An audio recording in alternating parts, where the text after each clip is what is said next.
Hello, నేను మీ CS రావు. ఆంధ్రప్రదేశ్ మాజీ ముఖ్యమంత్రి జగన్మోహన్ రెడ్డి అసెంబ్లీకి హాజరు అవుతారా కారా? ఇదే ఇప్పుడు రాష్ట్ర వ్యాప్తంగా జరుగుతున్నటువంటి చర్చ. ప్రస్తుతం ఆయన దగ్గర 11 మంది ఎమ్మెల్యేలు మాత్రమే ఉన్నారు. వాళ్ళు కూడా జగన్మోహన్ రెడ్డి చెప్పినటువంటి మాట వింటారా లేదా అనేటువంటి సందేహాలు అయితే ఉన్నాయి. 19వ తారీఖున తాడేపల్లిలో కీలకమైనటువంటి సమావేశాన్ని జగన్మోహన్ రెడ్డి పెట్టారు. ఆ సమావేశానికి అసలు ఎంతమంది వస్తారు, ఎంతమంది గైర్హాజరవుతారు అనేది ఒక పెద్ద ఛాలెంజ్ జగన్మోహన్ రెడ్డికి. మాజీ ఎమ్మెల్యేలు, మాజీ ఎంపీలకి ఆహ్వానం పంపారు. ప్రస్తుతం గెలిచినటువంటి ఎంపీలకి అలాగే ఎమ్మెల్యేలకు కూడా ఆహ్వానం పంపారు.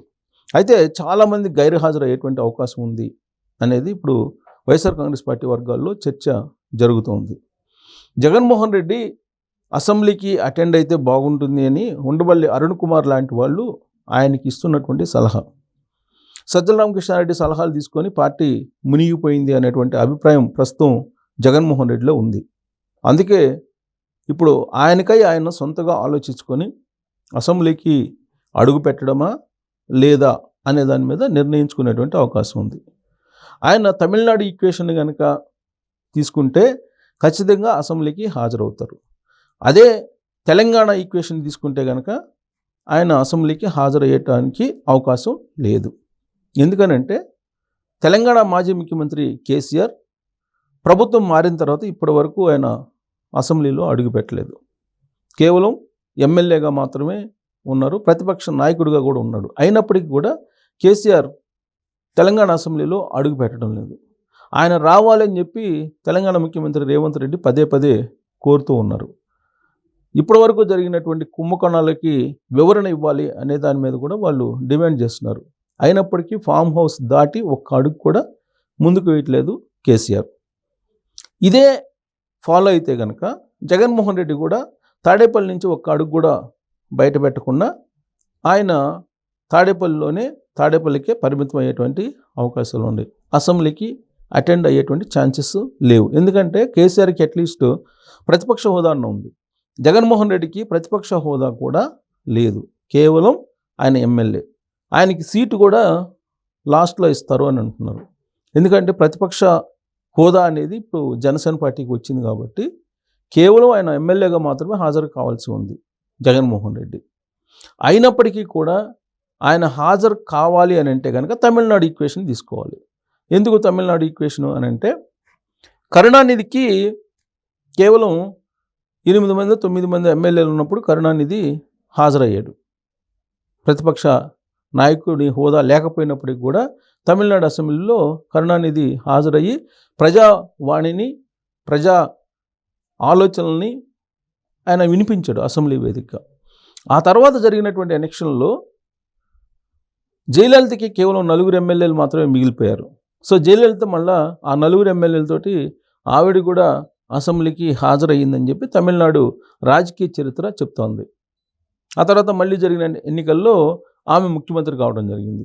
సో తమిళనాడు ఈక్వేషన్ని కనుక తీసుకుంటే జగన్మోహన్ రెడ్డి ఆంధ్రప్రదేశ్ అసెంబ్లీకి హాజరయ్యేటువంటి అవకాశం కూడా ఉంది.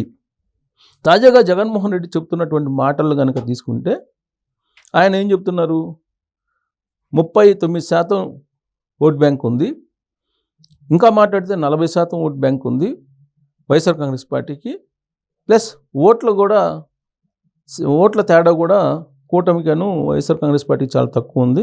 కాబట్టి 40% మంది ఎవరైతే ఓట్లు వేశారో వాళ్ళ తరఫు నుంచి పోరాటానికి అసెంబ్లీలో అడుగు పెడతాను అని చెప్పి చెప్పకపోయినప్పటికి కూడా తను 40% ఓట్ బ్యాంక్ని కలిగి ఉన్నానని చెప్పి పదే పదే చెప్తూ ఉన్నారు.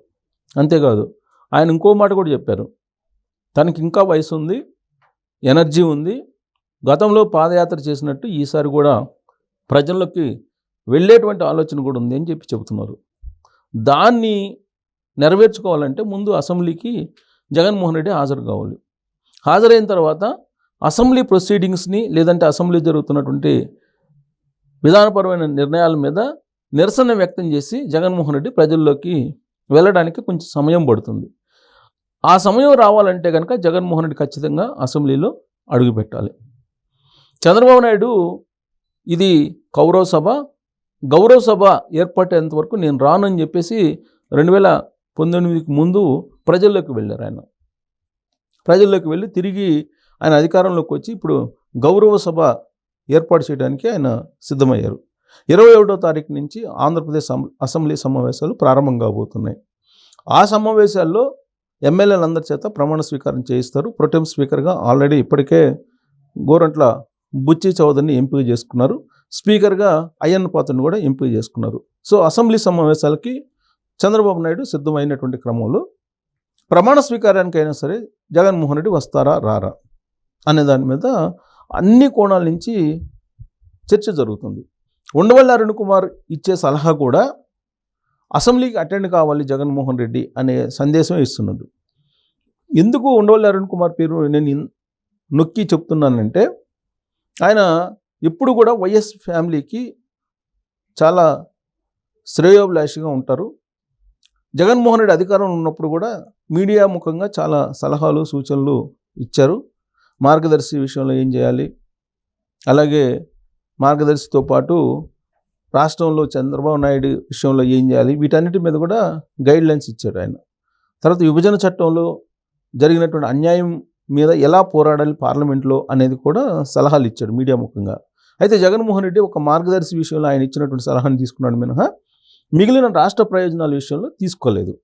సో ఇప్పుడు అదే అరుణ్ కుమారు జగన్మోహన్ రెడ్డికి 40% ఓట్ బ్యాంక్ ఉంది కాబట్టి అసెంబ్లీలోకి వెళ్ళి పోరాడాలి, ఒక్కళ్ళు గెలిచినా అసెంబ్లీలోకి వెళ్ళి పోరాడితేనే నిలబడగలరు అనేది ఉండవల్లి అరుణ్ కుమార్ ఒక సీనియర్ పొలిటీషియన్గా వైఎస్ ఫ్యామిలీ శ్రేయోభిలాషిగా ఆయన చెప్తూ ఉన్నారు. సో ఇదే అంశాన్ని జగన్మోహన్ రెడ్డి వద్ద కూడా కొంతమంది ప్రస్తావించినట్టు కూడా తెలుస్తుంది. 19వ తారీఖున ఆయన ప్రత్యేకమైనటువంటి ఒక సమావేశాన్ని పెట్టి భవిష్యత్తు ప్రణాళిక ఏ విధంగా ఉండబోతుంది అనే దాని మీద ఒక దిశానిర్దేశం క్యాడర్కి లీడర్లకి ఇవ్వబోతూ ఉన్నారు. అలాగే తను ఏం చేయబోతున్నారు అనేది కూడా ఆయన చెప్పబోతున్నారు.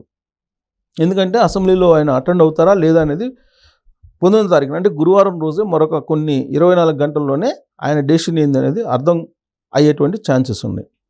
అయితే ఇప్పటి వరకు జగన్మోహన్ రెడ్డి ఎలా నడిచారని అంటే కేసీఆర్ అడుగుజాడల్లో నడిచాడు.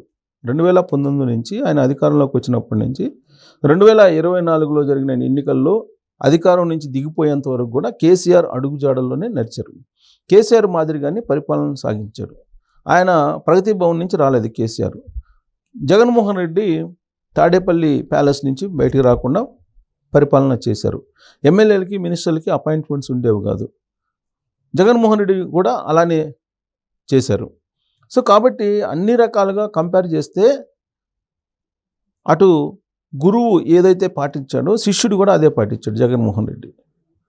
గురువు కేసీఆర్ ఏది చెప్పాడో జగన్మోహన్ రెడ్డి కూడా అదే పాటించాడు. సో ఈ విషయంలో ఈసారి అసెంబ్లీకి అటెండ్ కావాలి లేదు అనే దాని మీద గురువుని అనుసరిస్తారా లేదా పక్కనే ఉండేటువంటి తమిళనాడు రాజకీయాల్ని ఆయన పరిగణలోకి తీసుకొని అసెంబ్లీకి అటెండ్ అవుతారా అనేది మాత్రం ఆశ్చర్యకరమైనటువంటి అలాగే ఒక ఆసక్తికరమైనటువంటి అంశం. ఎందుకంటే తమిళనాడు రాజకీయాలు ఎలా ఉన్నాయో ఆ తమిళనాడు రాజకీయాల సంస్కృతిని జగన్మోహన్ రెడ్డి ప్రవేశపెట్టాడు. అక్కడ అన్నా డిఎంకే అధికారంలోకి వచ్చినప్పుడు డిఎంకే వాళ్ళ మీద కేసులు పెట్టడం, జైల్లో పంపించడం, లేదా డిఎంకే వాళ్ళు అధికారంలోకి వచ్చినప్పుడు అన్నా డిఎంకే వాళ్ళని కేసులు పెట్టి జైలుకు పంపెట్టి ఇవన్నీ కూడా చూసాం. సేమ్ అదే 2019 నుంచి నడిచింది. తెలుగుదేశం పార్టీకి సంబంధించినటువంటి అధినేత చంద్రబాబు నాయుడిని రాజమండ్రి సెంట్రల్ జైల్లోకి పంపించాడు జగన్మోహన్ రెడ్డి. అప్పటి నుంచి తమిళనాడు రాజకీయాలని పరిచయం చేస్తున్నాడు జగన్మోహన్ రెడ్డి ఆంధ్రప్రదేశ్కి అనేది ఆయన మీద ఉన్నటువంటి ఒక బ్లాక్ స్పాట్. సో ఇప్పుడు అదే వరవడిని కనుక ఆయన అందిపుచ్చుకుంటే అసెంబ్లీకి ఖచ్చితంగా అటెండ్ అవుతాడు. అలా కాదు తెలంగాణ తన గురువు ఏం చేశాడో తెలంగాణలో కేసీఆర్ అది చేస్తే కనుక ఆయన అసెంబ్లీకి దూరంగా ఉండి ప్యాలెస్లో సేద తీరేటువంటి అవకాశం ఉంది అని చెప్పచ్చు. సో ఈ రెండిట్లో జగన్మోహన్ రెడ్డి ఏది చేస్తే బెటరు, గురువు కేసీఆర్ని ఫాలో అయితే బెటరా లేదా తమిళనాడు రాజకీయాలను అనుసరిస్తే బెటరా అనే దాని మీద మీరు కామెంట్ రూపంలో మీ అభిప్రాయాలను తెలియజేయచ్చు. Thank you very much.